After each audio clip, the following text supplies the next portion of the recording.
সমালোচনা কম হয়নি রোহিত শর্মাকে নিয়ে।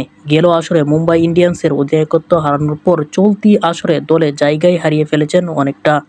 আইপিএলে 5 বারের শিরোপাজয়ী অধিনায়ক রোহিত এখন খেলছেন ইম্প্যাক্ট প্লেয়ার নিয়মে। মুম্বাইয়ের দলে অনেক রদবদল হলেও রোহিতের ওপেনিং স্লট টিকে আছে ভালোভাবেই, যদিও সেটা নিয়ে কম সমালোচনা হয়নি। চলতি আসরে শুরুর 6 ম্যাচে একবারও 30-এর কোটা পার করতে পারেননি। চেন্নাইয়ের বিপক্ষে সবশেষ ম্যাচের আগে খেলেছেন 0-8, 13, 17, 18 এবং 26 রানের ইনিংস। কিন্তু রোহিত জানেন ফেরার মন্ত্র কেমন হবে।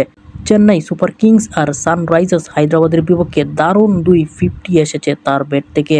মুম্বাই ইন্ডিয়ান্সের হয়ে গেল ম্যাচে 45 বলে 76 রানের ইনিংস খেলেছেন চেন্নাই সুপার কিংসের বিপক্ষে।